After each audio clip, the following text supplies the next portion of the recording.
Chapter 36. As soon as we reckoned everybody was asleep that night, we went down the lightning rod and shut ourselves up in the lean-to and got out our pile of foxfire and went to work. We cleared everything out of the way, about 4 or 5 foot along the middle of the bottom log. Tom said we was right behind Jim's bed now, and we'd dig in under it, and when we got through there, couldn't nobody in the cabin ever know there was any hole there, because Jim's counterpin hung down most to the ground, and you'd have to raise it up and look under to see the hole. So we dug and dug with the case knives till most midnight, and then we was dog-tired, and our hands was blistered, and yet you couldn't see we'd done hardly anything. At last I says, "This ain't no 37-year job. This is a 38-year job, Tom Sawyer." He never said nothin', but he sighed, and pretty soon he stopped diggin', and then for a good little while I knowed that he was thinkin'. Then he says, "It ain't no use, Huck, it ain't a-goin' to work. If we was prisoners it would, 'cause then we'd have as many years as we wanted, and no hurry, and we couldn't get but a few minutes to dig every day while they was changin' watches, and so our hands wouldn't get blistered, and we could keep it up right along, year in and year out, and do it right, and the way it ought to be done. But we can't fool along. We got to rush. We ain't got no time to spare. If we was to put in another night this way, we'd have to knock off for a week to let our hands get well. Couldn't touch a case knife with them sooner." "Well, then, what we goin' to do, Tom?" "I'll tell you. It ain't right, and it ain't moral, and I wouldn't like it to get out, but there ain't only just the one way. We got to dig him out with the picks and let on it's case knives." "Now you're talkin'," I says. "Your head gets leveler and leveler all the time, Tom Sawyer," I says. "Picks is the thing, moral or no moral. And as for me, I don't care shucks for the morality of it nohow. When I start in to steal a nigger or a watermelon or a Sunday school book, I ain't noways particular how it's done, so it's done. What I want is my nigger, or what I want is my watermelon, or what I want is my Sunday school book. And if a pick's the handiest thing, that's the thing I'm a-goin' to dig that nigger or that watermelon or that Sunday school book out with, and I don't give a dead rat what the authorities thinks about it nuther." "Well," he says, "there's excuse for picks and lettin' on in a case like this. If it warn't so, I wouldn't approve of it, nor I wouldn't stand by and see the rules broke, because right is right and wrong is wrong, and a body ain't got no business doin' wrong when he ain't ignorant and knows better.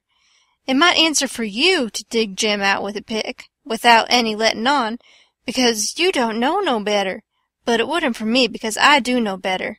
Give me a case knife." He had his own by him, but I handed him mine. He flung it down and says, "Give me a case knife." I didn't know just what to do, but then I thought.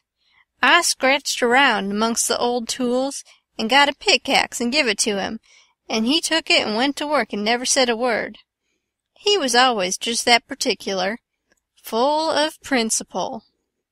So then I got a shovel, and we picked and shoveled, turned about, and made the fur fly. We stuck to it about a half an hour, which is as long as we could stand up, but we had a good deal of a hole to show for it. When I got upstairs I looked out at the window and see Tom doing his level best with the lightning rod, but he couldn't come it, his hands was so sore. At last he says, "It ain't no use, it can't be done. What you reckon I better do? Can't you think of no way?" "Yes," I says, "but I reckon it ain't regular. Come up the stairs and let on it's a lightning rod." So he done it. Next day Tom stole a pewter spoon and a brass candlestick in the house, for to make some pens for Jim out of, and 6 tallow candles, and I hung around the nigger cabins and laid for a chance, and stole 3 tin plates. Tom says it wasn't enough, but I said nobody wouldn't ever see the plates that Jim throwed out, because they'd fall in the dog fennel and Jimson weeds under the window hole. Then we could tote them back, and he could use them over again. So Tom was satisfied. Then he says, "Now, the thing to study out is, how to get the things to Jim. "Take them in through the hole," I says, "when we get it done." He only just looked scornful, and said something about nobody ever heard of such an idiotic idea, and then he went to studying. By and by he said he had ciphered out 2 or 3 ways, but there warn't no need to decide on any of them yet. Said we'd got to post Jim first. That night we went down the lightning rod a little after 10, and took one of the candles along, and listened under the window hole and heard Jim snoring. So we pitched it in, and it didn't wake him. Then we whirled in with the pick and shovel, and in about 2 hours and a half the job was done. We crept in under Jim's bed and into the cabin, and pawed around and found the candle and lit it, and stood over Jim a while, and found him looking hearty and healthy. And then we woke him up gentle and gradual. He was so glad to see us, he most cried, and called us honey, and all the pet names he could think of, and was for having us hunt up a cold chisel to cut the chain off of his leg with right away, and clearing out without losing any time. But Tom, he showed him how unregular it would be, and set down and told him all about our plans, and how we could alter them in a minute any time there was an alarm, and not to be the least afraid, because we would see he got away, sure. So Jim, he said it was all right, and we sat there and talked over old times a while. And then Tom asked a lot of questions, and when Jim told him Uncle Silas come in every day or 2 to pray with him, and Aunt Sally come in to see if he was comfortable and had plenty to eat, and both of them was as kind as they could be, Tom says, "Now I know how to fix it. We'll send you some things by them." I said, "Don't do nothing of the kind. It's one of the most jackass ideas I ever struck." But he paid no attention to me, went right on. It was his way when he'd got his plans set. So he told Jim how we'd have to smuggle in the rope ladder pie and other large things by Nat, the nigger that fed him, and he must be on the lookout and not be surprised, and not let Nat see him open them, and we would put small things in Uncle's coat pockets, and he must steal them out, and we would tie things to Aunt's apron springs, or put them in her apron pocket if we got a chance, and told him what they would be and what they was for, and told him how to keep a journal on the shirt with his blood and all that. He told him everything. Jim, he couldn't see no sense in the most of it, but he allowed we was white folks, and knowed better than him, so he was satisfied and said he would do it all just as Tom said. Jim had plenty corn-cob pipes and tobacco, so we had a right down good sociable time. Then we crawled out through the hole, and so home to bed, with hands that looked like they'd been chawed. Tom was in high spirits. He said it was the best fun he ever had in his life, and the most intellectual, and said if he only could see his way to it, we would keep it up all the rest of our lives, and leave Jim to our children to get out, for he believed Jim would come to like it better and better the more he got used to it. He said that in that way it could be strung out to as much as 80 year, and would be the best time on record, and he said it would make us all celebrated that had a hand in it. In the morning we went out to the woodpile and chopped up the brass candlestick into handy sizes, and Tom put them and the pewter spoon in his pocket. Then we went to the nigger cabins, and while I got Nat's notice off, Tom shoved a piece of candlestick into the middle of a corn pone that was in Jim's pan, and we went along with Nat to see how it would work, and it just worked noble. When Jim bit into it, it most mashed all his teeth out, and there warn't ever anything could have worked better. Tom said so himself. Jim, he never let on but what it was only just a piece of rock or something like that that's always getting into bread, you know. But after that he never bit into nothing but what he jabbed his fork into it in 3 or 4 places first. And whilst we was a-standing there in the dim-ish light, here comes a couple of the hounds, bulging in from under Jim's bed, and they kept on piling in till there was 11 of them, and there warn't hardly room in there to get your breath. By jings, we forgot to fasten that lean-to door. The nigger Nat, he only just hollered, "Witches!" once, and keeled over onto the floor amongst the dogs, and begun to groan like he was dying. Tom jerked the door open and flung out a slab of Jim's meat, and the dogs went for it, and in 2 seconds he was out himself and back again and shut the door, and I knowed he'd fix the other door too. Then he went to work on the nigger, coaxing him and petting him and asking him if he'd been imagining he saw something. He raised up and blinked his eyes around and says, "Marse Sid, you'll say I's a fool, but if I didn't believe I seen most 1,000,000 dogs, or devils or summin, I wisht I made dat right here in dese tracks. I did, most sho'ly. Marse Sid, I felt 'em, suh. They was all over me. They had to fetch it. I just wisht I could get my hands on one of dem witches just onct, only just onct. It's all I'd asked. But mostly I wisht they'd lemme 'lone, I does." Tom says, "Well, I tell you what I think. What makes them come here, just at this runaway nigger's breakfast time? It's because they're hungry, that's the reason. You make them a witch pie. That's the thing for you to do." "But, my land, Marse Sid, how's I gwine to make 'em a witch pie? I don't know how to make it. I hain't ever hearn of such a thing before." "Well, then I'll have to make it myself." "Will you do it, honey? Will you? I'll worship the ground under your foot, I will." "All right, I'll do it, seein' it's you, and you've been good to us and showed us the runaway nigger. But you got to be mighty careful.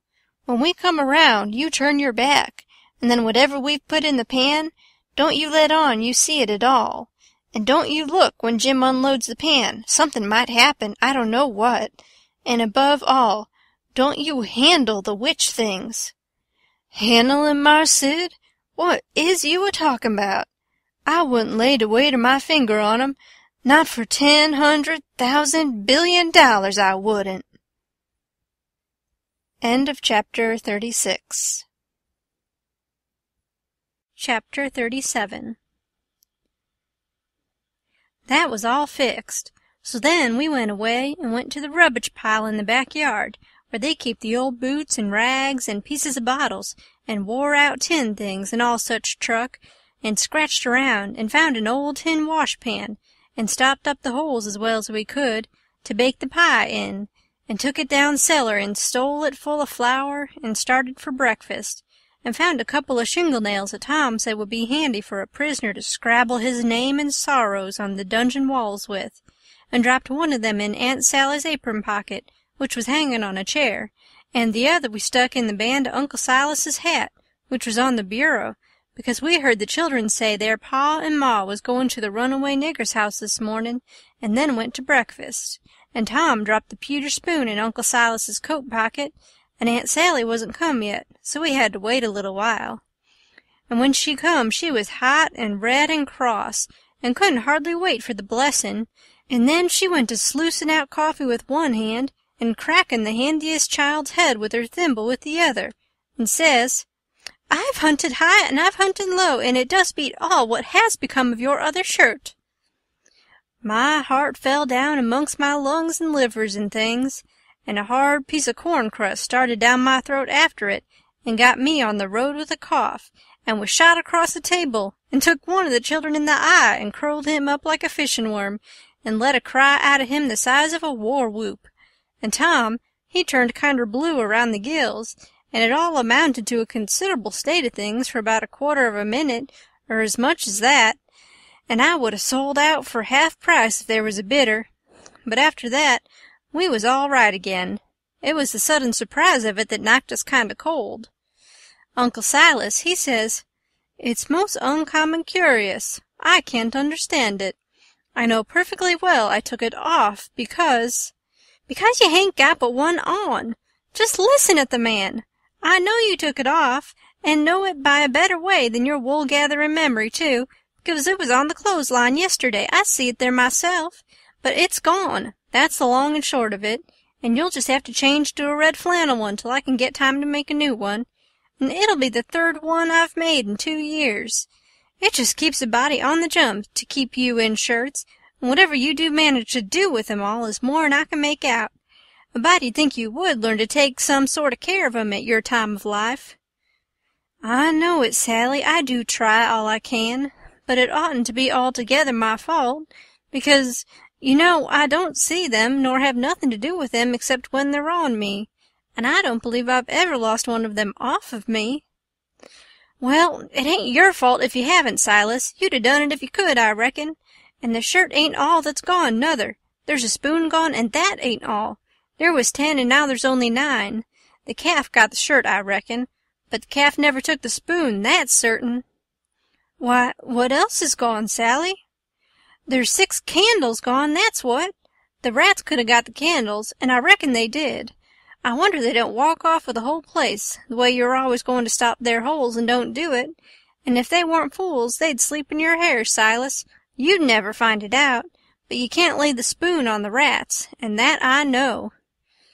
"Well, Sally, I'm in fault, and I acknowledge it. I've been remiss, but I won't let tomorrow go by without stopping up them holes." "Oh, I wouldn't hurry. Next year'll do. Matilda Angelina Araminta Phelps!" Whack comes the thimble, and the child snatches her claws out of the sugar bowl without fooling around any. Just then the nigger woman steps onto the passage and says, "Missus, dey's a sheet gone." "A sheet gone? Well, for the land's sake!" "I'll stop up them holes today," says Uncle Silas, looking sorrowful. "Oh, do shet up! S'pose the rats took the sheet. Where's it gone, Lize?" "Clah to goodness I hain't no notion, Miss Sally. She was on de clothesline yisterday, but she done gone. She ain't dere no more now." "I reckon the world is comin' to an end. I never see the beat of it in all my born days. A shirt, and a sheet, and a spoon, and 6 "Missus," comes a young yaller wench, "dey's a breast candlestick missin'." "Clear out from here, you hussy, or I'll take a skillet to ye." Well, she was just a bilin'. I begun to lay for a chance. I reckoned I would sneak out and go for the woods till the weather moderated. She kept a ragin' right along, runnin' her insurrection all by herself, and everybody else mighty meek and quiet. And at last Uncle Silas, lookin' kind of foolish, fishes up that spoon out of his pocket. She stopped, with her mouth open and her hands up, and as for me, I wished I was in Jerusalem or somewheres, but not long, because she says, "It's just as I expected. So you had it in your pocket all the time, and like as not you've got the other things there too. How'd it get there?" "I really don't know, Sally," he says, kind of apologizing, "or you know I would tell. I was a-studyin' over my text in Acts 17 before breakfast, and I reckon I put it in there not noticin', meanin' to put my Testament in, and it must be so because my Testament ain't in. But I'll go and see, and if the Testament is where I had it, I'll know I didn't put it in, and that will show that I laid the Testament down and took up the spoon and— Oh, for the land's sake, give a body a rest. Go 'long now, the whole kit and bilin' of ye, and don't come nigh me again till I've got back my peace of mind." I'd heard her if she'd 'a said it to herself, let alone speaking it out, and I'd 'a got up and obeyed her if I'd 'a been dead. As we was passin' through the settin'-room, the old man he took up his hat, and the shingle nail fell out on the floor, and he just merely picked it up and laid it on the mantel-shelf, and never said nothin', and went out. Tom see him do it, and remembered about the spoon, and says, "Well, it ain't no use to send things by him no more. He ain't reliable." Then he says, "But he done us a good turn with the spoon, anyhow, without knowin' it, and so we'll go and do him one without him knowin' it.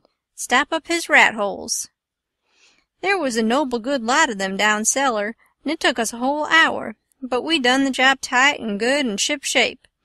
Then we heard steps on the stairs, and blowed out our light and hid, and here comes the old man with a candle in one hand and a bundle of stuff in the other, looking as absent-minded as year before last.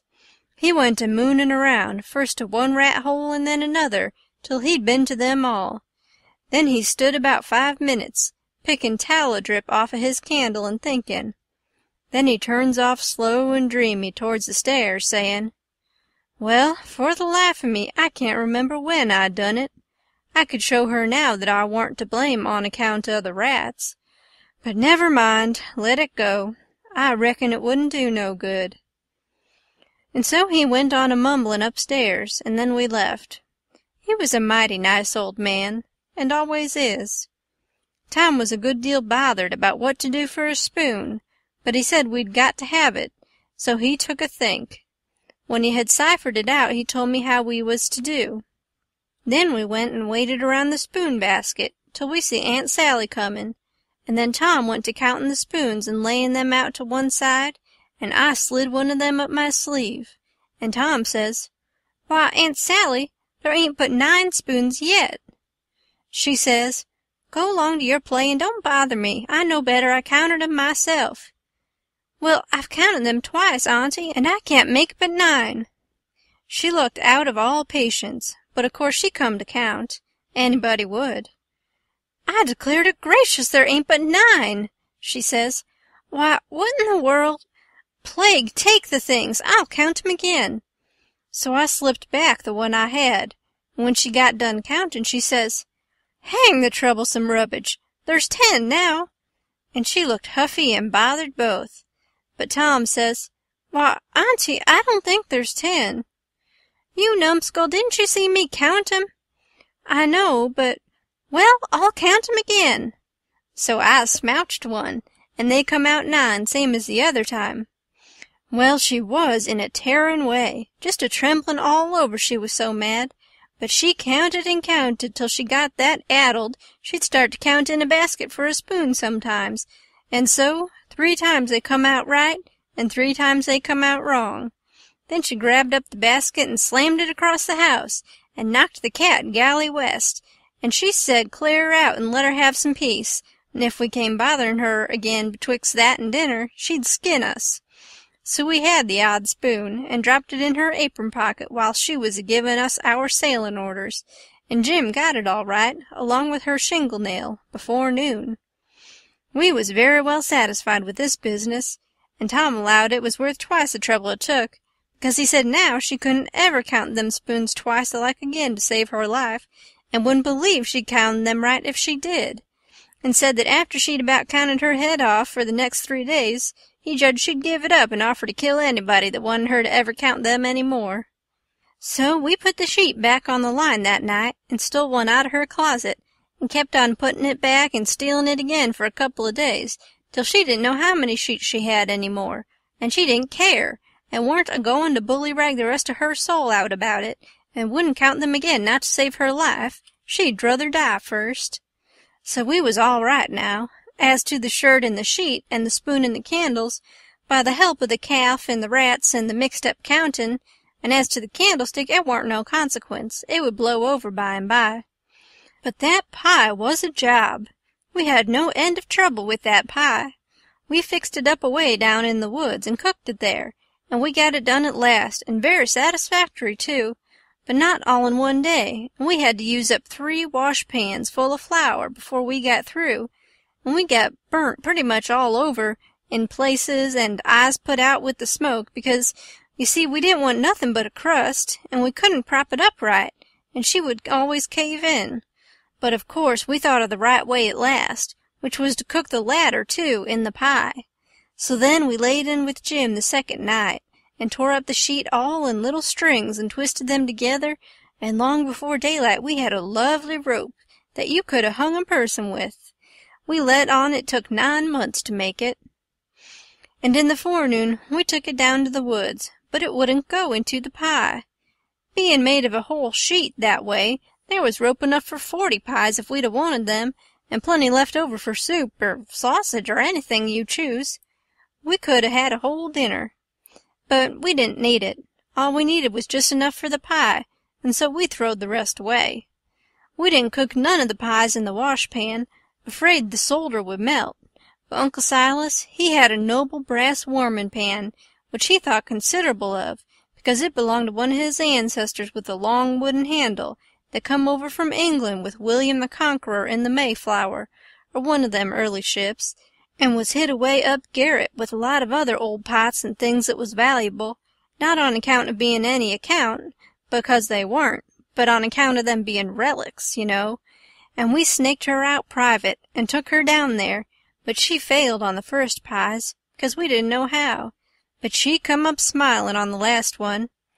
We took and lined her with dough and set her in the coals, and loaded her up with rag rope, and put on a dough roof and shut down the lid, and put hot embers on top, and stood off 5 foot, with the long handle, cool and comfortable. And in 15 minutes she turned out a pie that was a satisfaction to look at. But the person that ate it would want to fetch a couple of cags of toothpicks along, for if that rope ladder wouldn't cramp him down to business, I don't know nothing what I'm talking about, and lay him in enough stomach ache to last him till next time, too. Nat didn't look when we put the witch pie in Jim's pan, and we put the 3 tin plates in the bottom of the pan under the vittles, and so Jim got everything all right, and as soon as he was by himself he busted into the pie and hid the rope ladder inside of his straw tick, and scratched some marks on a tin plate, and throwed it out of the window hole. End of Chapter 37. Chapter 38. Making them pens was a distressed tough job, and so was the saw, and Jim allowed the inscription was going to be the toughest of all. That's the one which the prisoner has to scrabble on the wall. But he had to have it. Tom said he'd got to. There weren't no case of a state prisoner not scrabbling his inscription to leave behind, and his coat of arms. "Look at Lady Jane Grey," he says. "Look at Guilford Dudley. Look at old Northumberland. Why, Huck, suppose it is considerable trouble. What you going to do? How you going to get around it? Jim's got to do his inscription and coat of arms. They all do." Jim says, "Why, Mars Tom, I hain't got no coat of arm. I hain't got nothing but dish yere old shirt, and you knows I got to keep the journal on dat." "Oh, you don't understand, Jim. A coat of arms is very different." "Well," I says, "Jim's right anyway when he says he ain't got no coat of arms, because he hain't." "I reckon I knowed that," Tom says, "but you bet he'll have one before he gets out of this, because he's going out right, and there ain't going to be no flaws in his record." So, whilst me and Jim filed away at the pens on a brickbat apiece, Jim a-making his'n out of the brass and I making mine out of the spoon, Tom set to work to think out the coat of arms. By and by, he said he'd struck so many good ones he didn't hardly know which to take, but there was one which he reckoned he'd decide on. He says, "On the sketchin', we'll have a bend, or in the dexter base, a saltire Murray in the fess with a dog, couchant for common charge, and under his foot a chain embattled, for slavery, with a chevron vert and a chief engrailed, and 3 invected lines on a field azure, with the nombral points rampant on a dancet indented, crest, a runaway nigger, sable, with his bundle over his shoulder on a bar sinister, and a couple of ghouls for supporters, which is you and me. Motto, Magiora fretta minora atto. Got it out of a book. Means the more haste, the less speed." "Gee willikins," I says, "but what does the rest of it mean?" "We ain't got no time to bother over that," he says. "We got to dig in like all get out." "Well, anyway," I says, "what's some of it? What's a fess?"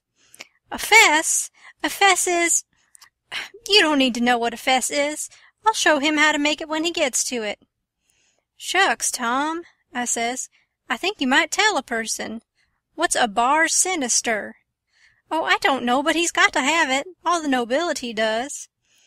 That was just his way. If it didn't suit him to explain a thing to you, he wouldn't do it. You might pump at him a week, it wouldn't make no difference. He'd got all that coat of arms business fixed, so now he started in to finish up the rest of that part of the work, which was to plan out a mournful inscription. Said Jim got to have one, like they all done. He made up a lot, and wrote them out on a paper and read them off so. 1. Here a captive heart busted. 2. Here a poor prisoner, forsook by the world and friends, fretted his sorrowful life. 3. Here a lonely heart broke, and a worn spirit went to its rest after 37 years of solitary captivity. 4. Here, homeless and friendless, after 37 years of bitter captivity, perished a noble stranger, natural son of Louis XIV. Tom's voice trembled whilst he was reading them, and he most broke down. When he got done, he couldn't no way make up his mind which one for Jim to scrabble onto the wall, they was all so good, but at last he allowed he would let him scrabble them all on. Jim said it would take him a year to scrabble such a lot of truck onto the logs with a nail, and he didn't know how to make letters besides. But Tom said he would block them out for him, and then he wouldn't have nothing to do but just follow the lines. Then pretty soon he says, "Come to think, the logs ain't a-going to do. They don't have log walls in a dungeon. We got to dig the inscriptions into a rock. We'll fetch a rock." Jim said the rock was worse than the logs. He said it would take him such a pissin' long time to dig them into a rock he wouldn't ever get out. But Tom said he would let me help him do it. Then he took a look to see how me and Jim was getting along with the pens. It was most pesky tedious hard work and slow, and didn't give my hands no show to get well of the sores, and we didn't seem to make no headway hardly. So Tom says, "I know how to fix it.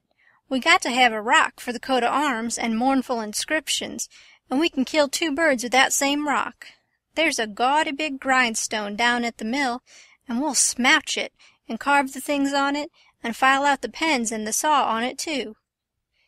It warn't no slouch of an idea, and it warn't no slouch of a grindstone nuther, but we'd allowed we'd tackle it. It warn't quite midnight yet, so we cleared out for the mill, leaving Jim at work. We smouched the grindstone, and set out to roll her home, but it was a most nation tough job. Sometimes, do what we couldn't keep her from falling over, and she come mighty near mashing us every time. Tom said she was going to get one of us, sure, before we got through. We got her halfway, and then we was plumb played out, and most drownded with sweat. We see it warn't no use. We got to go and fetch Jim. So he raised up his bed, and slid the chain off of the bed leg, and wrapped it around and round his neck, and we crawled out through our hole and down there, and Jim and me laid into that grindstone and walked her along like nothing, and Tom superintended. He could out-superintend any boy I ever see. He knowed how to do everything. Our hole was pretty big, but it warn't big enough to get the grindstone through. But Jim, he took the pick and soon made it big enough. Then Tom marked out them things in it with a nail, and set Jim to work on them, with the nail for a chisel and an iron bolt from the rubbage in the lean-to for a hammer, and told him to work till the rest of his candle quit on him, and then he could go to bed, and hide the grindstone under his straw tick and sleep on it. Then we helped him fix his chain back on the bed leg, and was ready for bed ourselves. But Tom thought of something, and says, "You got any spiders in here, Jim?" "No, sah, thanks to goodness I hain't, Marse Tom." "All right, we'll get you some." "But bless you, honey, I don't want none. I's afeared of 'em. I just as soon have rattlesnakes around." Tom thought a minute or two and says, "It's a good idea, and I reckon it's been done. It must have been done, it stands to reason. Yes, it's a prime good idea. Where could you keep it?" "Keep what, Marse Tom?" "Why, a rattlesnake." "To goodness gracious alive, Marse Tom. Why, if dey was a rattlesnake to come in here, I'd take and bust right out through dat log wall, I would, with my head." "Why, Jim, you wouldn't be afraid of it after a little. You could tame it." "Tame it?" "Yes, easy enough. Every animal is grateful for kindness and petting, and they wouldn't think of hurting a person that pets them. Any book will tell you that. You try, that's all I ask. Just try for 2 or 3 days. Why, you can get him so in a little while that he'll love you and sleep with you and won't stay away from you a minute, and will let you wrap him round your neck and put his head in your mouth. Please, Mars Tom, don't talk so. I can't stand it. He let me shove his head in my mouth for a favor, hain't it? I lay he'd wait a powerful long time 'fore I asked him. And more'n dat, I don't want him to sleep with me." "Jim, don't act so foolish. A prisoner's got to have some kind of a dumb pet, and if a rattlesnake hain't ever been tried, why, there's more glory to be gained in your being the first to ever try it than any other way you could ever think of to save your life." "Why, Mars Tom, I don't want no such glory. Snake take and bite Jim's chin off. Den what is the glory? No, sah, I don't want no such doin's." Blame it, can't you try? I only want you to try. You needn't keep it up if it don't work. But the trouble all done if the snake bite me while I's a-tryin' him. Mars Tom, I's willin' to tackle most anything 'at ain't unreasonable, but if you and Huck fetches a rattlesnake in here for me to tame, I's gwine to leave, that's shore. Well, then let it go. Let it go if you're so bull-headed about it. We can get you some garter snakes, and you can tie some buttons on their tails and let on the rattlesnakes, and I reckon that'll have to do. I can stand dem, Mars Tom, but blame if I couldn't get along without 'em, I tell you dat. I never knowed before 'twas so much bother and trouble to be a prisoner. Well, it always is when it's done right. You got any rats around here? No, sah, I hain't seed none. Well, we'll get you some rats. Why, Mars Tom, I don't want no rats. Dey's the dab-blamedest creatures disturb a body and rustle round over 'em and bite his feet when he's trying to sleep I ever see. No, sir, gimme garter snakes if I's got to have 'em, but don't gimme no rats. I hain't got no use for 'em, scasely. But, Jim, you got to have 'em, they all do, so don't make no more fuss about it. Prisoners ain't ever without rats, there ain't no instance of it, and they train them and pet them and learn them tricks, and they get to be as sociable as flies. But you got to play music to them. You got anything to play music on? I ain't got nothing but a coast comb and a piece of paper and a juice harp, but I reckon they wouldn't take no such stock in a juice harp. Yes, they would. They don't care what kind of music 'tis. A juice harp's plenty good enough for a rat. All animals like music. In a prison they dote on it.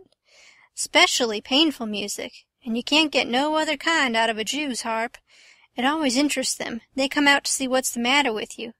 Yes, you're all right. You're fixed very well. You want to sit on your bed nights before you go to sleep and early in the mornings and play your Jew's harp. Play "The Last Link is Broken." That's the thing that'll scoop a rat quicker'n anything else. When you've played about 2 minutes you'll see all the rats and the snakes and spiders and things begin to feel worried about you and come, and they'll just fairly swarm over you and have a noble good time. Yes, they will, I reckon, Mars Tom. But what kinder time is Jim havin'? Bless if I can see the point. But I'll do it if I got to. I reckon I better keep the animals satisfied and not have no trouble in the house. Tom waited to think it over and see if there warn't nothing else, and pretty soon he says, "Oh, there's one thing I forgot.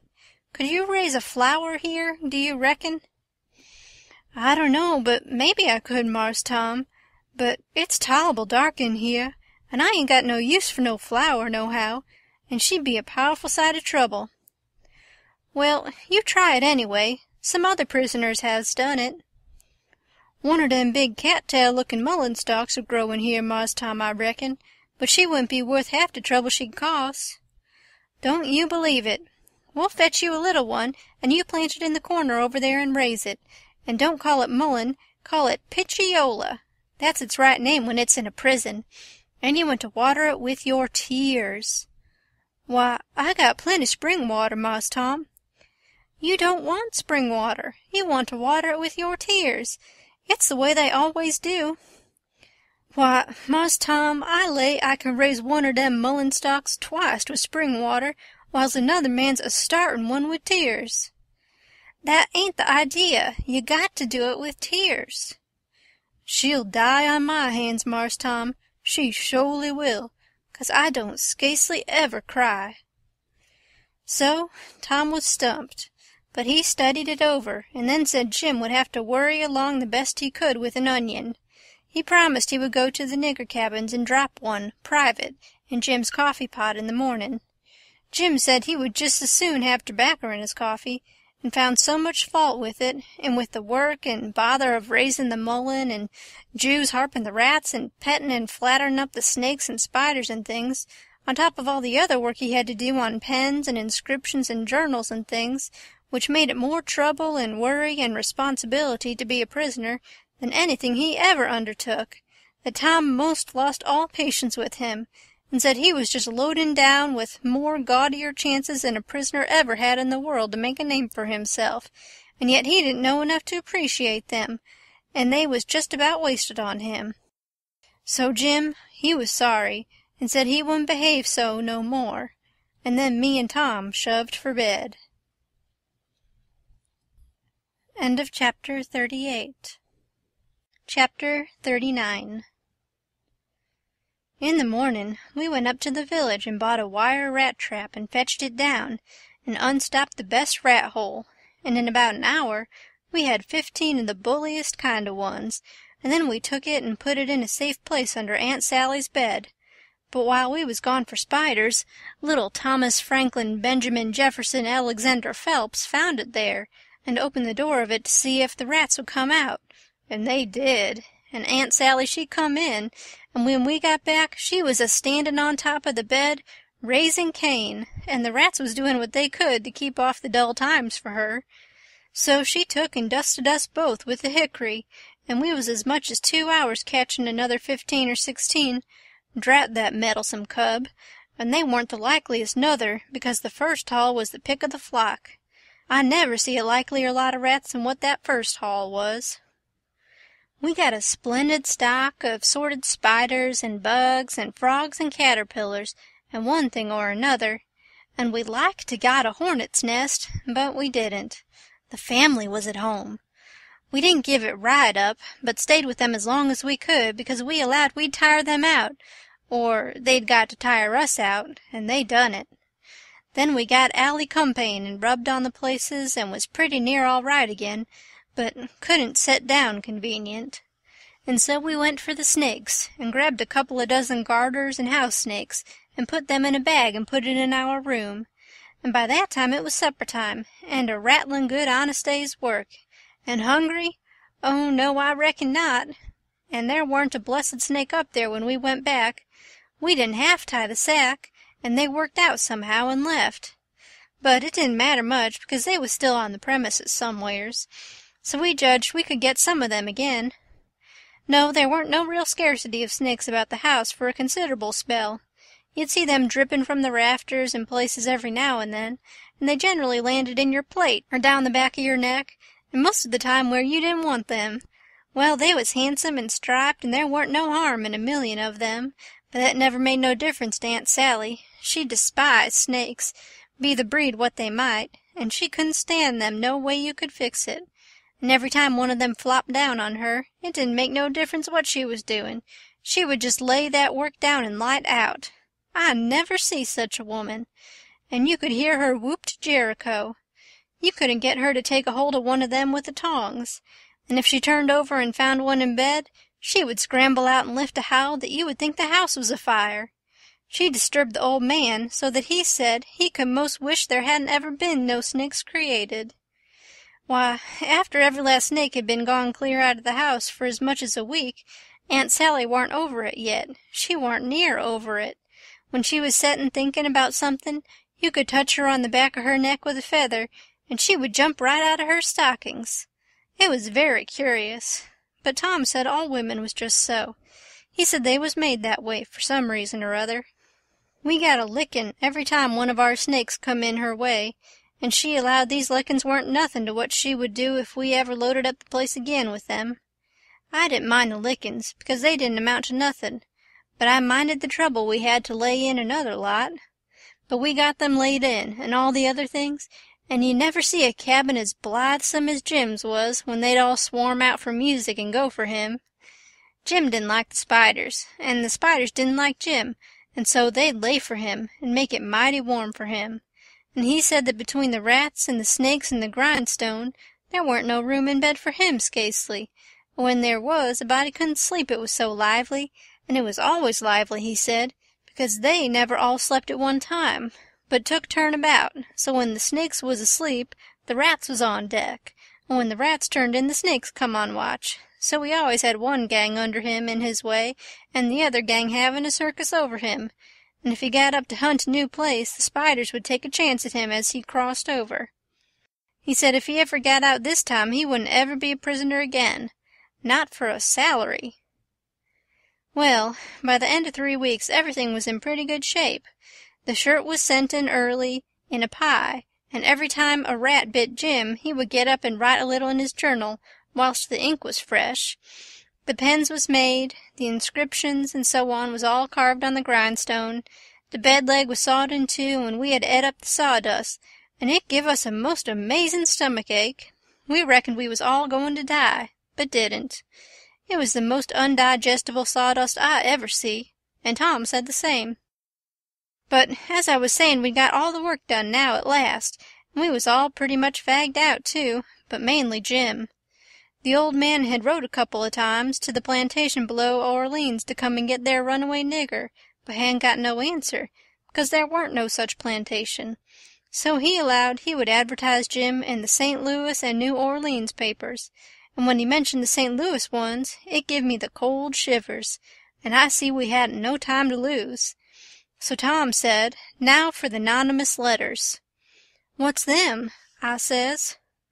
Warnin's to the people that something is up. Sometimes it's done one way, sometimes another, but there's always somebody spying around that gives notice to the governor of the castle. When Louis XVI was going to light out of the Tuileries, a servant girl done it. It's a very good way, and so is the anonymous letters. We'll use them both, and it's usual for the prisoner's mother to change clothes with him, and she stays in, and he slides out in her clothes. We'll do that, too. But look-a-here, Tom, what do we want to warn anybody for that something's up? Let them find it out for themselves. It's their lookout. Yes, I know, but you can't depend on them. It's the way they've acted from the very start, left us to do everything. They're so confiding and mullet-headed, they don't take notice of nothing at all. So if we don't give them notice, there won't be nobody nor nothing to interfere with us, and so after all our hard work and trouble, this escape'll go off perfectly flat. Won't amount to nothing. Won't be nothing to it. Well, as for me, Tom, that's the way I'd like. Shucks, he says, and looked disgusted. So I says, but I ain't going to make no complaint. Any way that suits you suits me. What you going to do about the servant girl? You'll be her. You slide in the middle of the night and hook that yaller girl's frock. Why, Tom, that'll make trouble next morning, because of course you probably hain't got any but that one. I know, but you don't want it but 15 minutes to carry the anonymous letter and shove it under the front door. All right, then, I'll do it, but I could carry it just as handy in my own togs. You wouldn't look like a servant girl then, would you? No, but there won't be nobody to see what I look like anyway. That ain't got nothing to do with it. The thing for us to do is just to do our duty, and not worry about whether anybody sees us do it or not. Hain't you got no principle at all? All right, I ain't saying nothing. I'm the servant girl. Who's Jim's mother? I'm his mother. I'll hook a gown from Aunt Sally. Well, then, you'll have to stay in the cabin when me and Jim leaves. Not much. I'll stuff Jim's clothes full of straw and lay it on his bed to represent his mother in disguise, and Jim will take the nigger woman's gown off of me and wear it, and we'll all evade together. When a prisoner of style escapes, it's called an evasion. It's always called so when a king escapes, for instance. And the same with a king's son. It don't make no difference whether he's a natural one or an unnatural one. So Tom, he wrote the anonymous letter, and I smouched the yaller wench's frock that night, and put it on, and shoved it under the front door the way Tom told me to. It said, "Beware. Trouble is brewin'. Keep a sharp lookout. Unknown friend." Next night we stuck a picture, which Tom drawed in blood, of a skull and crossbones on the front door, and next night another one of a coffin on the back door. I never see a family in such a sweat. They couldn't have been worse scared if the place had been full of ghosts layin' for them behind everything and under the beds and shiverin' through the air. If a door banged, Aunt Sally she jumped and said ouch if anything fell. She jumped and said ouch if you happened to touch her. When she weren't noticin', she done the same. She couldn't face no way and be satisfied, 'cause she allowed there was something behind her every time, so she was always a-whirlin' around sudden and sayin' ouch, and before she got 2/3 around she'd whirl back again and say it again, and she was afraid to go to bed, but she dasn't set up. So the thing was workin' very well, Tom said. He said he never seen anything work more satisfactory. He said it showed it was done right. So he said, now for the grand bulge. So the very next morning at the streak o' dawn we got another letter ready and was wondering what we better do with it, because we heard them say at supper they was going to have a nigger on watch at both doors all night. Tom, he went down the lightning rod to spy around, and the nigger at the back door was asleep, and he stuck it in the back of his neck and come back. This letter said, "Don't betray me. I wish to be your friend. There's a desperate gang of cutthroats from over in the Indian Territory going to steal your runaway nigger tonight, and they have been trying to scare you so as you will stay in the house and not bother them. I am one of the gang, but have got religion, and wish to quit it and lead an honest life again, and will betray the hellish design. They will sneak down from northards along the fence at midnight exact with a false key, and go in the nigger's cabin to get him. I am to be off a piece and blow a tin horn if I see any danger, but stead of that I will baa like a sheep as soon as they get in, and not blow at all. Then whilst they are getting his chains loose, you slip there and lock them in, and can kill them at your leisure. Don't do anything but just the way I am telling you. If you do, they will suspicion something, and raise whoop-jamboree-hoo. I do not wish any reward, but to know I have done the right thing. Unknown Friend." End of Chapter 39. Chapter 40.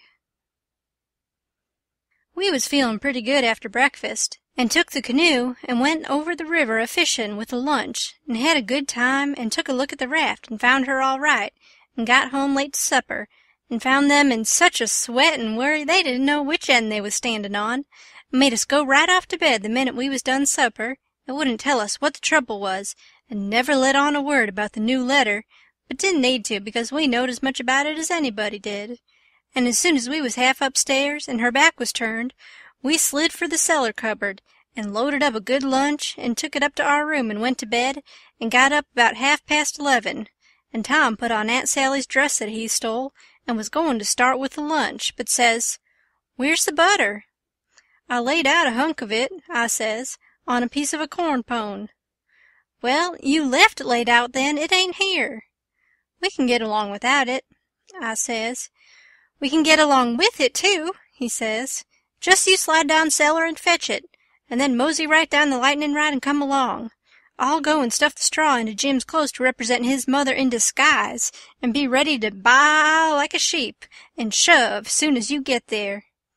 So out he went, and down cellar went I. The hunk of butter, big as a person's fist, was where I had left it, so I took up the slab of corn pone with it on, and blowed out my light, and started upstairs very stealthy, and got up to the main floor all right, but here comes Aunt Sally with a candle, and I clapped the truck in my hat, and clapped my hat on my head, and the next second she see me, and she says, "You been down cellar?" "Yes'm." "What you been doing down there?" "Nothin'." "Nothin'?" "No'm." "Well, then what possessed you to go down there this time of night?" "I don't know'm." "You don't know? Don't answer me that way, Tom. I want to know what you been doing down there." "I ain't been doing a single thing, Aunt Sally. I hope to gracious if I have." I reckon she'd let me go now, and as a general thing she would, but I suppose there were so many strange things going on she was just in a sweat about every little thing that warn't yardstick straight, so she says, very decided, "You just march into that settin' room and stay there till I come. You been up to something you no business to, and I lay I'll find out what it is before I'm done with you." So she went away as I opened the door and walked into the settin' room. My, but there was a crowd there. 15 farmers, and every one of them had a gun. I was most powerful sick, and slunk to a chair and set down. They was sittin' around, some of them talkin' a little, in a low voice, and all of them fidgety and uneasy, but trying to look like they warn't, but I knowed they was, because they was always taking off their hats and putting them on and scratching their heads and changing their seats and fumbling with their buttons. I warn't easy myself, but I didn't take my hat off all the same. I did wish Aunt Sally would come and get done with me and lick me if she wanted to, and let me get away and tell Tom how we'd overdone this thing and what a thunderin' hornet's nest we'd got ourselves into, so we could stop fooling around straight off and clear out with Jim before these rips got out of patience and come for us. At last she come and begun to ask me questions, but I couldn't answer them straight. I didn't know which end of me was up, because these men was in such a fidget now that some of them was wanting to start right now and lay for them desperadoes, and saying it warn't but a few minutes to midnight, and others was trying to get them to hold on and wait for the sheep signal, and here was Auntie pegging away at the questions, and me a shaking all over and ready to sink down in my tracks, I was that scared, and the place getting hotter and hotter, and the butter beginning to melt and run down my neck and behind my ears, and pretty soon when one of them says, "I'm for going and getting in the cabin first, and right now, and catching them when they come," I most dropped, and a streak of butter come a-trickling down my forehead, and Aunt Sally she sees it, and turns white as a sheet, and says, "For the land's sake, what is the matter with the child? He's got the brain fever as sure as you're born, and they're oozing out." And everybody runs to see, and she snatches off my hat, and out comes the bread and what was left of the butter, and she grabbed me and hugged me and says, "Oh, what a turn you did give me, and how glad and grateful I am it ain't no worse, for luck's against us, and it never rains but it pours, and when I see that truck I thought we'd lost you, for I knowed by the color and all it was just like your brains would be if— Dear, why didn't you tell me that was what you'd been down there for? I wouldn't have cared. Now clear up to bed and don't let me see no more of you till morning." I was upstairs in a second, and down the lightning rod in another one, and shinning through the dark for the lean-to. I couldn't hardly get my words out, I was so anxious, but I told Tom as quick as I could we must jump for it now, and not a minute to lose, the house full of men yonder, with guns. His eyes just blazed, and he says, "No! Is that so? Ain't it bully? Why, Huck, if I was to do it over again, I bet I could fetch 200. If we could put it off till—" "Hurry, hurry!" I says. "Where's Jim?" "Right at your elbow. If you reach out your arm, you can touch him. He's dressed and everything's ready. Now we'll slide out and give the sheep signal." But then we heard the tramp of men come into the door, and heard them begin to fumble with the padlock, and heard a man say, "I told you we'd be too soon. They haven't come. The door's locked.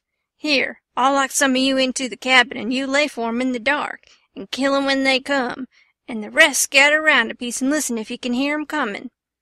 So in they come, but couldn't see us in the dark, and most tried on us whilst we was hustling to get under the bed. But we got under all right and out through the hole, swift but soft. Jim first, me next, and Tom last, which was according to Tom's orders. Now we was in the lean-to, and heard trampin's close by outside, so we crept to the door, and Tom stopped us there and put his eye to the crack, but couldn't make out nothin', it was so dark, and whispered and said he would listen for the steps to get further, and when he nudged us Jim must slide out first and him last. So he set his ear to the crack and listened and listened and listened, and the steps a-scraping around out there all the time, and at last he nudged us, and we slid out and stooped down, not breathing, and not making the least noise, and slipped stealthy towards the fence in Injun file, and got to it all right, and me and Jim over it, but Tom's britches catched fast on a splinter on the top rail, and then he hear the steps coming, so he had to pull loose, which snapped the splinter and made a noise, and as he dropped in our tracks and started, somebody sings out, "Who's that? Answer or I'll shoot." But we didn't answer. We just unfurled our heels and shoved. Then there was a rush and a bang, bang, bang, and the bullets fairly whizzed around us. We heard them sing out, "Here they are! They broke for the river! After 'em, boys, and turn loose the dogs!" So here they come, full tilt. We could hear them because they wore boots and yelled, but we didn't wear no boots and didn't yell. We was in the path to the mill, and when they got pretty close on to us we dodged into the bush and let them go by, and then dropped in behind them. They'd had all the dogs shut up so they wouldn't scare off the robbers. By this time somebody had let them loose, and here they come, making pow-wow enough for 1,000,000. But they was our dogs, so we stopped in our tracks till they ketched up, and when they see it warn't nobody but us, and no excitement to offer them, they only just said howdy, and tore right ahead towards the shouting and clattering, and then we up steam again, and whizzed along after them till we was nearly to the mill, and then struck up through the bush to where my canoe was tied, and hopped in and pulled for dear life towards the middle of the river, but didn't make no more noise than we was obleeged to. Then we struck out, easy and comfortable, for the island where my raft was, and we could hear them yelling and barking at each other all up and down the bank, till we was so far away the sounds got dim and died out, and when we stepped onto the raft, I says, "Now, old Jim, you're a free man again, and I bet you won't ever be a slave no more." And a mighty good job it was, too, Huck. It is planned beautiful, and it is done beautiful, and they ain't nobody can get up a plan that's more mixed up and splendid than what that one was. We was all glad as we could be, but Tom was the gladdest of all, because he had a bullet in the calf of his leg. When me and Jim heard that, we didn't feel so brash as what we did before. It was hurting him considerable and bleeding, so we laid him in the wigwam and tore up one of the Duke's shirts for to bandage him. But he says, "Gimme the rags. I can do it myself. Don't stop now, don't fool around here, and the evasion booming along so handsome. Man the sweeps and set her loose. Boys, we done it elegant, 'deed we did. I wish we'd a had the handling of Louis XVI.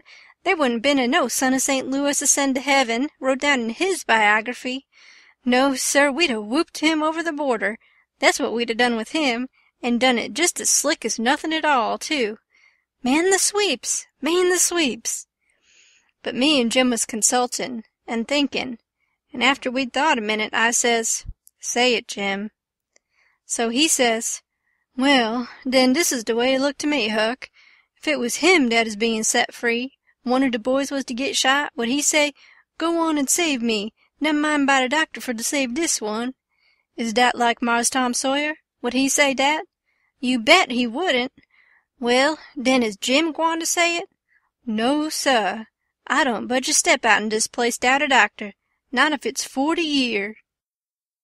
I knowed he was white inside, and I reckoned he'd say what he did say, so it was all right now, and I told Tom I was a-goin' for a doctor. He raised considerable row about it, but me and Jim stuck to it and wouldn't budge, so he was for crawlin' out and settin' the raft loose himself, but we wouldn't let him. Then he gives us a piece of his mind, but it didn't do no good. So when he sees me gettin' the canoe ready, he says, "Well, then, if you're bound to go, I'll tell you the way to do when you get to the village. Shut the door and blindfold the doctor tight and fast, and make him swear to be silent as the grave, and put a purse full of gold in his hand, and then take and lead him all around the back alleys and everywheres in the dark, and then fetch him here in the canoe in a roundabout way amongst the islands, and search him and take his chalk away from him, and don't give it back to him until you get him back to the village, or else he will chalk this raft so he can find it again. It's the way they all do." So I said I would, and left, and Jim was to hide in the woods when he sees the doctor comin' till he was gone again. End of Chapter 40. Chapter 41. The doctor was an old man, a very nice, kind-looking old man when I got him up. I told him me and my brother was over on Spanish Island huntin' yesterday afternoon, and camped on a piece of raft we found, and about midnight he must have kicked his gun in his dreams, for it went off and shot him in the leg, and we wanted him to go over there and fix it and not say nothin' about it, nor let nobody know, because we wanted to come home this evening and surprise the folks. "Who is your folks?" he says. "The Phelpses, down yonder." "Oh," he says, and after a minute he says, "How'd you say he got shot?" "He had a dream," I says, "and it shot him." "Singular dream," he says. So he lit up his lantern and got his saddlebags and we started, but when he sees the canoe he didn't like the look of her, said she was big enough for one but didn't look pretty safe for two. I says, "Oh, you needn't be afeard, sir. She carried the 3 of us easy enough." "What 3? "Why, me and Sid and the guns. That's what I mean." "Oh," he says. But he put his foot on the gunwale and rocked her and shook his head and said he reckoned he'd look round for a bigger one, but they was all locked and chained. So he took my canoe and said for me to wait till he come back, or I could hunt around further, or maybe I better go down home and get them ready for the surprise if I wanted to. But I said I didn't, so I told him just how to find the raft, and then he started. I struck an idea pretty soon. I says to myself, supposin' he can't fix that leg just in 3 shakes of a sheep's tail, as the sayin' is. Supposin' it takes him 3 or 4 days. What are we goin' to do, lay around there till he lets the cat out of the bag? No, sir, I know what I'll do. I'll wait. When he comes back, if he says he's got to go any more, I'll get down there too, if I swim, and we'll take and tie him and keep him and shove out down the river, and when Tom's done with him, we'll give him what it's worth, or all we got, and then let him get ashore. So then I crept into a lumber pile to get some sleep, and next time I waked up the sun was away up over my head. I shot out and went for the doctor's house, but they told me he'd gone away in the night sometime or other and warn't back yet. Well, thinks I, that looks powerful bad for Tom, and I'll dig out for the island right off. So away I shoved, and turned the corner, and nearly rammed my head into Uncle Silas's stomach. He says, "Why, Tom, where you been all this time, you rascal?" "I hain't been nowheres," I says, "only just hunting for the runaway nigger, me and Sid." "Why, wherever did you go?" he says. "Your auntie's been mighty uneasy." "She needn't," I says, "because we was all right. We followed the men and the dogs, but they outrun us and we lost them. But we thought we heard them on the water, so we got a canoe and took out after them and crossed over, but couldn't find nothing of them, so we cruised along up shore till we got kind of tired and beat out, and tied up the canoe and went to sleep and never waked up till about an hour ago. Then we paddled over here to hear the news, and Sid's at the post office to see what he can hear, and I'm a-branchin' out to get something to eat for us, and then we're going home." So then we went to the post office to get Sid, but just as I suspicioned he weren't there. So the old man he got a letter out of the office, and we waited a while longer, but Sid didn't come. So the old man said, "Come along, let Sid foot it home, or canoe it, when he got done foolin' around, but we would ride." I couldn't get him to let me stay and wait for Sid, and he said there warn't no use in it, and I must come along, and let Aunt Sally see we was all right. When we got home, Aunt Sally was that glad to see me she laughed and cried both, and hugged me and give me one of them lickings of hern that don't amount to shucks, and said she'd serve Sid the same when he come. And the place was plumb full of farmers and farmers' wives to dinner, and such another clack a body never heard. Old Mrs. Hotchkiss was the worst. Her tongue was a-goin' all the time. She says, "Well, Sister Phelps, I've ransacked that 'ere cabin over, and I believe the nigger was crazy. I says to Sister Damrell, didn't I, Sister Damrell? Says I, he's crazy, says I. Them's the very words I said. You all hearin' me. He's crazy, says I. Everything shows it, says I. Look at that 'ere grindstone, says I. Want to tell me to any creature in his right mind's going to scrabble all them crazy things onto a grindstone, says I. Here such and such a person busted his heart, and here and so pegged along for 37 year, and all that.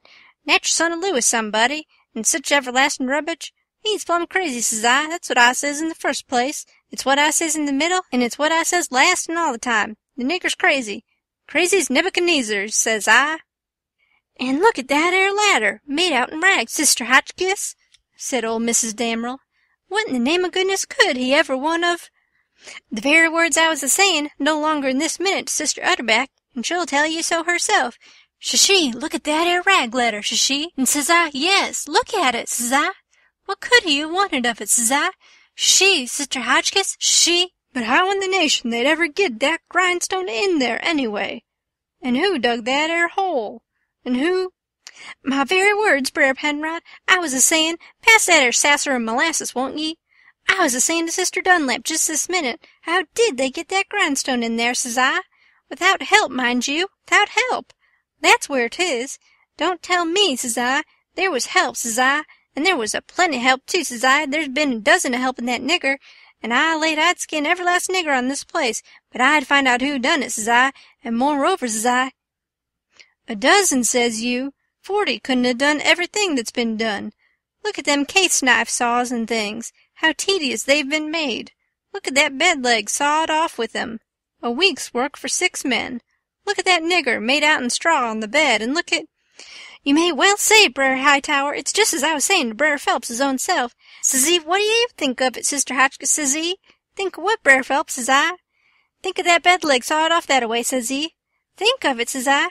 I lay I never sawed itself off, says I. Somebody sawed it, says I. That's my opinion, take it or leave it. It mayn't be no count, says I, but such as it is, it's my opinion, says I. And if anybody can start a better one, says I, let him do it, says I, that's all.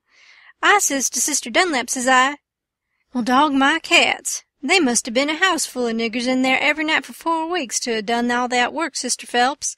Look at that shirt.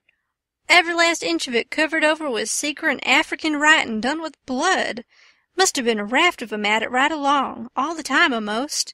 Why, I'd give $2 to have it read to me. And as for the niggers that wrote it, I allow I'd take and lash 'em till— People to help him, Brother Marples? Well, I reckon you'd think so if you'd been in this house for a while back. Why, they've stole everything they could lay their hands on, and we a-watching all the time, mind you. They stole that shirt right off of the line, and as for that sheet they made the rag ladder out of, there ain't no telling how many times they didn't steal that.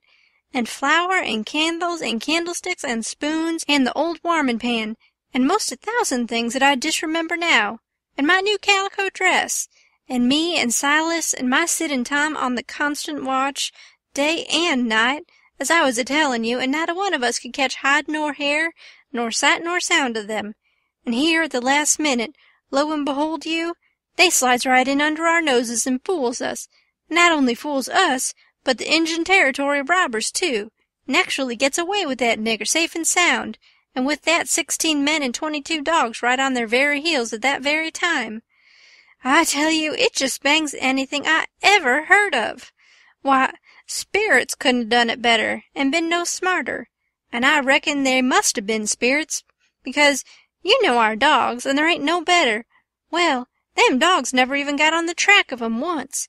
You explain that to me if you can, any of you. Well, it does beat. Laws alive, I never— So help me, I wouldn't be— house thieves as well as— Goodness gracious sakes, I'd have been afeard to live in such a— Afraid to live? Why, I was that scared I dasn't hardly go to bed, or get up, or lay down, or sit down, Sister Ridgway. Why, they'd steal the very— Why, goodness sakes, you can guess what kind of a fluster I was in by the time midnight come last night. I hope to gracious if I weren't afraid they'd steal some of the family. I was just to that pass I didn't have no reasoning faculties no more. It looks foolish enough now in the daytime, but I says to myself, there's my 2 poor boys asleep way upstairs in that lonesome room, and I declare to goodness I was that uneasy that I crept up there and locked 'em in, I did. And anybody would, because, you know, when you get scared that way, and it keeps running on and getting worse and worse all the time, and your wits get to addling, and you get to doing all sorts of wild things, and by you think to yourself, supposing I was a boy, and was away up here, and the door ain't locked, and you— She stopped, looking kind of wondering, and then she turned her head around slow. When her eye lit on me, I got up and took a walk. Says I to myself, I can explain better how we come to not be in that room this morning if I go out to one side and study over it a little. So I done it, but I dasn't go fur, or she'd a sent for me. And when it was late in the day, the people all went, and then I come in and told her the noise and shooting waked up me and Sid, and the door was locked, and we wanted to see the fun, so we went down the lightning rod, and both of us got hurt a little, and we didn't never want to try that no more. And then I went on and told her all what I told Uncle Silas before. And then she said she'd forgive us, and maybe it was all right enough anyway, and about what a body might expect of boys, for all boys was a pretty harum-scarum lot as fur as she could see. And so, as long as no harm hadn't come of it, she judged she better put in her time being grateful we was alive and well, and she had us still, 'stead of fretting over what was past and done. So then she kissed me and patted me on the head, and dropped into a kind of a brown study, and pretty soon jumps up and says, Why, laws a mercy, it's most night, and Sid's not come yet. What has become of that boy? I see my chance, so I skips up and says, I'll run right up to town and get him, I says. No, you won't, she says. You'll stay right where you are. One's enough to be lost at a time. If he ain't here to supper, your uncle'll go. Well, he warn't there to supper, so right after supper, Uncle went. He come back about 10, a little bit uneasy. Hadn't run across Tom's tracks. Aunt Sally was a good deal uneasy, but Uncle Silas, he said there warn't no occasion to be. Boys will be boys, he said, and you'll see this one turn up in the morning all sound and right. So she had to be satisfied, but she said she'd set up for him a while anyway and keep a light burning so he could see it. And then, when I went to bed, she come up with me and fetched her candle and tucked me in and mothered me so good I felt mean, and like I couldn't look her in the face.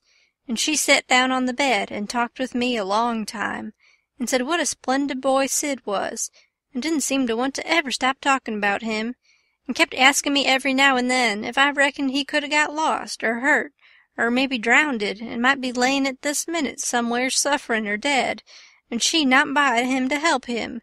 And so the tears would drip down silent, and I would tell her that Sid was all right and would be home in the morning, sure. And she would squeeze my hand or maybe kiss me and tell me to say it again and keep on saying it, 'cause it done her good and she was in so much trouble. And when she was going away, she looked down in my eyes so steady and gentle, and says, "The door ain't going to be locked, Tom, and there's the window and the rod, but you'll be good, won't you? And you won't go? For my sake." Laws knows, I wanted to go bad enough to see about Tom, and was all intendin' to go, but after that I wouldn't 'a' went, not for kingdoms.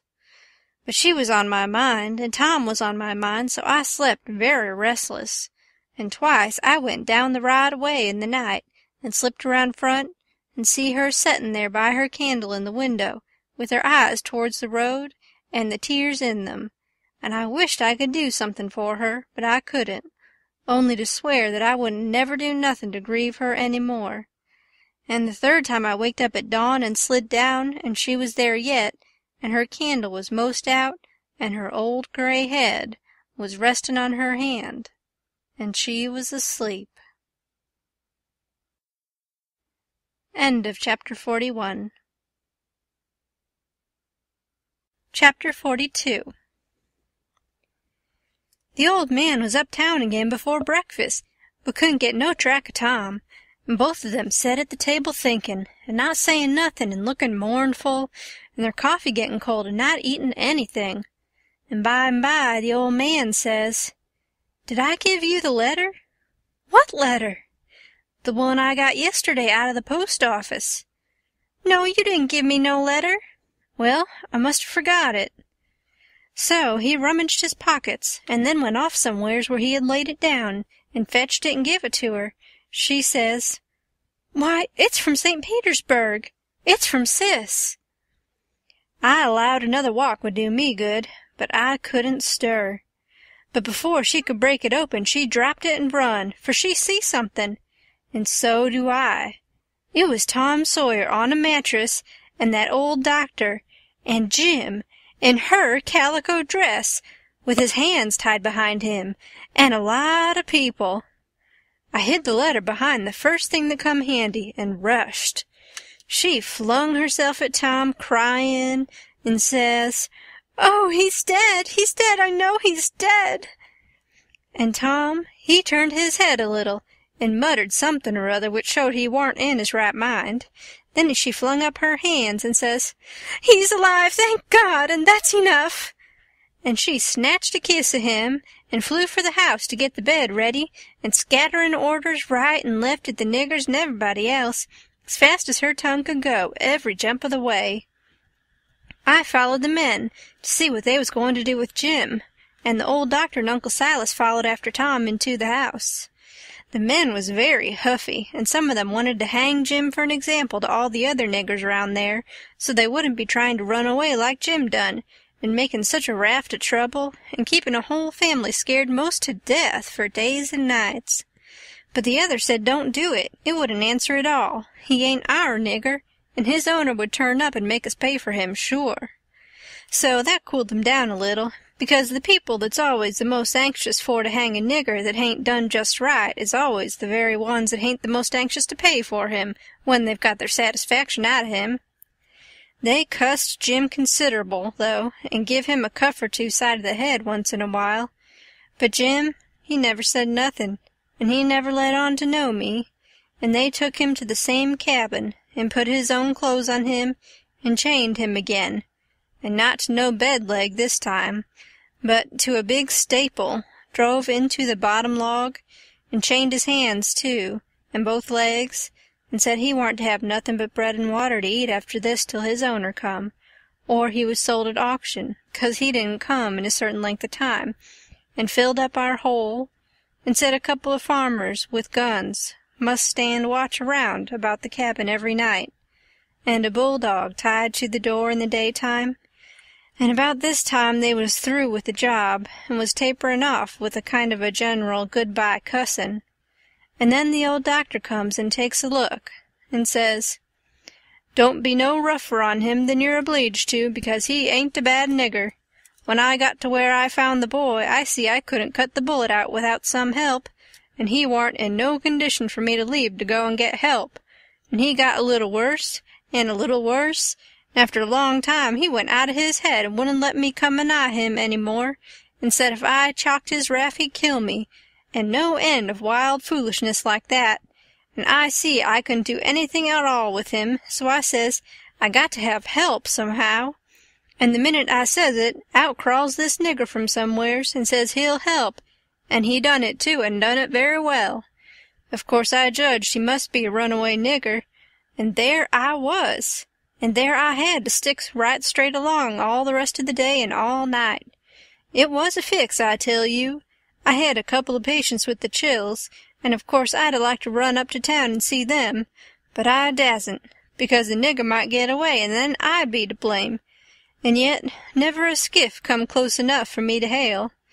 So there I had to stick plumb till daylight this morning, and I never see a nigger that was a better nurse or more faithfuler, and yet he was risking his freedom to do it, and was all tired out, too. I see plain enough he'd been worked main hard lately. I liked the nigger for that, I tell you, gentlemen. A nigger like that is worth $1,000, and kind treatment, too. I had everything I needed, and the boy was doing as well there as he would have done at home. Better, maybe, because it was so quiet. But there I was, with both of 'em on my hands, and there I had to stick till about dawn this morning. Then some men in a skiff come by, and as good luck would have it, the nigger was settin' by the pallet with his head propped on his knees sound asleep. So I motioned them in quiet, and they slipped up on him and grabbed him and tied him before he knowed what he was about, and we never had no trouble. And the boy, being in a kind of a flighty sleep, too, we muffled the oars and hitched the raft on and towed her over real nice and quiet, and the nigger never made the least row nor said a word from the start. He ain't no bad nigger, gentlemen. That's what I think about him. Somebody says, "Well, it sounds very good, doctor, I'm obleeged to say." Then the other softened up a little, too, and I was mighty thankful to that old doctor for doing Jim that good turn, and I was glad it was according to my judgment of him, too, because I thought he had a good heart in him, and was a good man the first time I see him. Then they all agreed that Jim had acted very well, and was deserving to have some notice took of it and reward, so every one of them promised right out and hearty that they wouldn't cuss him no more. Then they come out and locked him up. I hoped they was going to say he could have one or two of the chains took off, because they was rotten heavy, or could have meat and greens with his bread and water, but they didn't think of it, and I reckoned it warn't best for me to mix in, but I judged I'd get the doctor's yarn to Aunt Sally somehow or other as soon as I'd got through the breakers that was layin' just ahead of me. Explanations, I mean, of how I forgot to mention about Sid being shot, when I was tellin' how him and me put in that dratted night paddlin' around huntin' the runaway nigger. But I had plenty time. Aunt Sally, she stuck to the sick room all day and all night, and every time I see Uncle Silas moonin' around I dodged him. Next mornin' I heard Tom was a good deal better, and they said Aunt Sally was gone to get a nap. So I slips to the sick room, and if I found him awake I reckon we could put up a yarn for the family that would wash. But he was sleepin', and sleepin' very peaceful, too, and pale, not fire-faced the way he was when he come. So I set down and laid for him to wake. In about half an hour Aunt Sally comes glidin' in, and there I was, up a stump again. she motioned me to be still, and set down by me, and begun to whisper, and said we could all be joyful now, because all the symptoms was first-rate, and he'd been sleeping like that for ever so long, and looking better and peacefuller all the time, and 10 to 1 he'd wake up in his right mind. So we set there watchin', and by he stirs a bit, and opened his eyes very natural, and takes a look and says, "Hello, why, I'm at home. How's that? Where's the raft?" "It's all right," I says. "And Jim?" "The same," I says, but couldn't say it pretty brash, but he never noticed, but says, "Good, splendid. Now we're all right and safe. Did you tell Auntie?" I was going to say yes, but she chipped in and says, "About what, Sid?"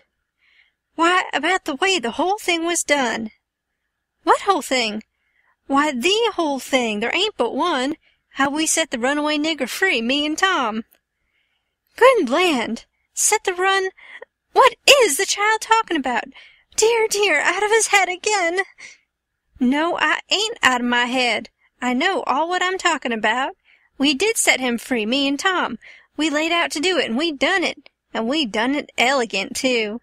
He'd got a start, and she never checked him up, just set and stared and let him clip along, and I see it warn't no use for me to put in. Why, Auntie, it cost us a power o' work, weeks of it, hours and hours every night whilst you was all asleep, and we had to steal candles and the sheet and the shirt and your dress and spoons and tin plates and case knives and the warming pan and the grindstone and flour and just no end of things, and you can't think what work it was to make the saws and pens and inscriptions and one thing or another, and you can't think half the fun it was. And we had to make up the pictures of coffins and things, and anonymous letters from the robbers, and get up and down the lightning rod and dig the hole into the cabin, and made the rope ladder, and send it in cooked up in a pie, and send in spoons and things to work with in your apron pocket. Mercy sakes! And load up the cabin with rats and snakes and so on for company for Jim. And then you kept Tom here so long with the butter in his hat that you come near spilin' the whole business, because the men come before we was out of the cabin and we had to rush, and they heard us and let drive at us, and I got my share, and we dodged out of the path and let them go by.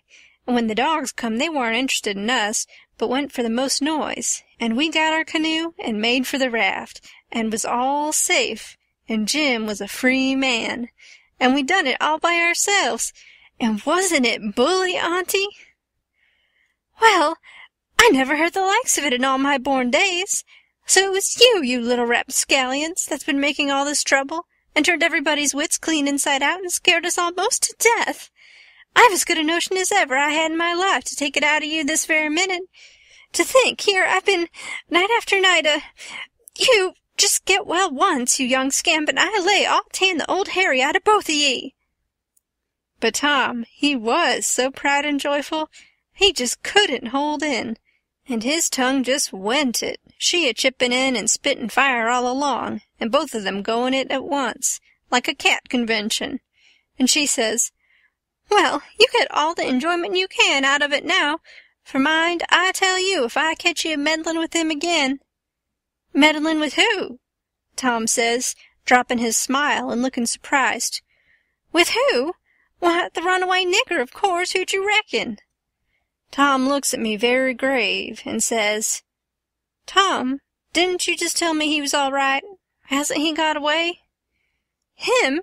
says Aunt Sally. "The runaway nigger? 'Deed he hasn't. They've got him back safe and sound, and he's in that cabin again, on bread and water and loaded down with chains till he's claimed or sold."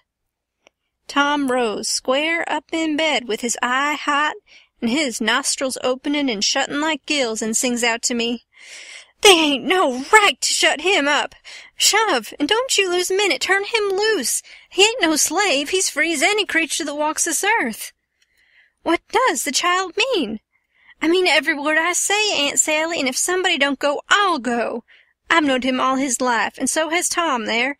Old Miss Watson died 2 months ago, and she was ashamed she ever was going to sell him down the river, and said so, and she set him free in her will."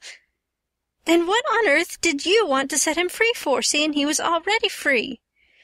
Well, that is a question, I must say, and just like women. Why, I wanted the adventure of it, and I'd have waded neck-deep in blood to— Goodness alive! Aunt Polly! If she weren't standing right there, just inside the door, looking as sweet and contented as an angel half full of pie, I wish I may never. Aunt Sally jumped for her and most hugged the head off of her and cried over her, and I found a good enough place for me under the bed, for it was getting pretty sultry for us, seemed to me.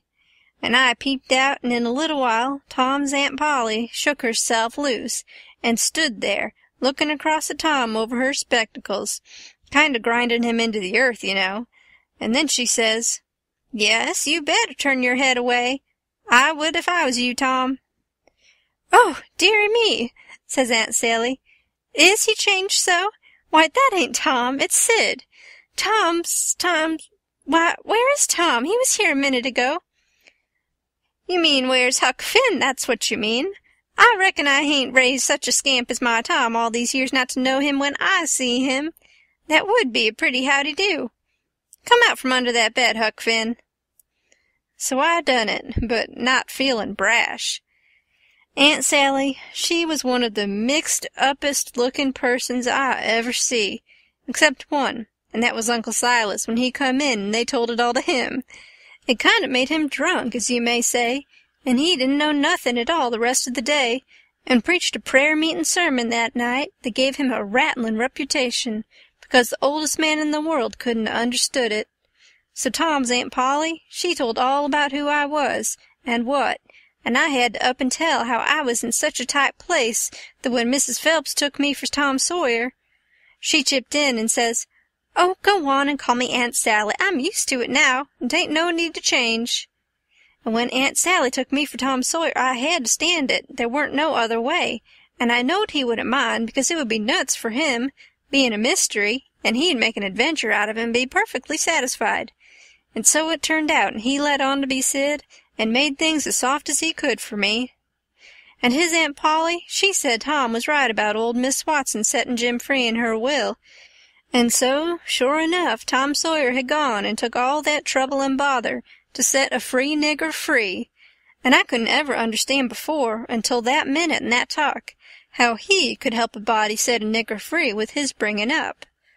Well, Aunt Polly, she said that when Aunt Sally wrote to her that Tom and Sid had come all right and safe, she says to herself, "Look at that now. I might have expected it, letting him go off that way without anybody to watch him. So now I got to go and traps all the way down the river, 1100 mile, and find out what that creature's up to this time, as long as I couldn't seem to get any answer out of you about it." "Why, I never heard nothing from you," says Aunt Sally. "Well, I wonder. Why, I wrote to you twice to ask you what you could mean by Sid being here." "Well, I never got him, sis." Aunt Polly, she turns around slow and severe and says, "You, Tom." "Well, what?" he says, kind of pettish. "Don't you whop me, you impudent thing. Hand out them letters." "What letters?" "Them letters. I be bound if I have to take hold of you, They're in the trunk, there now, and they're just the same as they was when I got them out of the office. I hain't looked into them, I hain't touched them, but I knowed they'd make trouble, and I thought if you warn't in no hurry, Well, you do need skinning, there ain't no mistake about it, and I wrote another one to tell you I was coming, and I suppose No, it come yesterday. I hain't read it yet, but it's all right, I've got that one. I wanted to offer to bet $2 she hadn't, but I reckon maybe it was just as safe to not to. So I never said nothing. End of chapter 42. Chapter the last. The first time I catched Tom private, I asked him what was his idea, time of the evasion. What it was he'd planned to do if the evasion worked all right and he managed to set a nigger free that was already free before.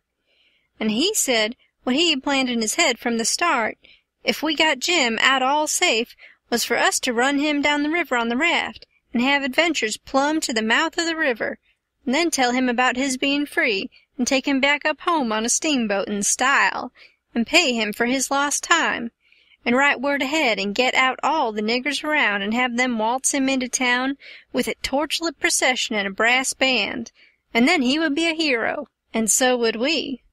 but I reckoned it was about as well the way it was. We had Jim out of the chains in no time, and when Aunt Polly and Uncle Silas and Aunt Sally found out how good he helped the doctor-nurse Tom, they made a heap of fuss over him, and fixed him up prime, and give him all he wanted to eat, and a good time, and nothing to do.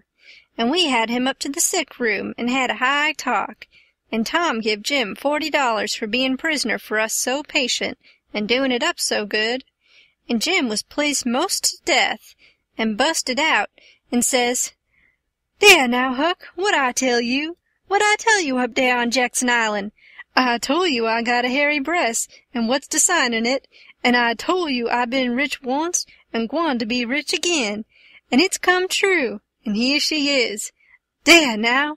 Don't talk to me. Signs is signs, mind I tell you, and I know just as well as I's gwine to be rich again as I's a-standin' here dis minute."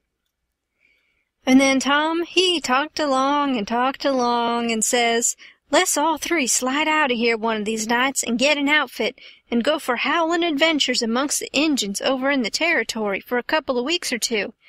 And I says, "All right, that suits me, but I ain't got no money for to buy the outfit, and I reckon I couldn't get none from home because it's likely Pap's been back before now and got it all away from Judge Thatcher and drunk it up." "No, he hain't," Tom says. "It's all there yet, $6,000 and more, and your Pap hain't ever been back since. Hadn't when I come away, anyhow." Jim says, kind of solemn, "He ain't a-comin' back no mo', Huck." I says, "Why, Jim?" "Never mind why, Huck, but he ain't comin' back no mo'." But I kept at him, so at last he says, "Don't you 'member the house dat was floatin' down the river, and dey was a man in there, covered up, and when I went in and uncovered him and didn't let you come in?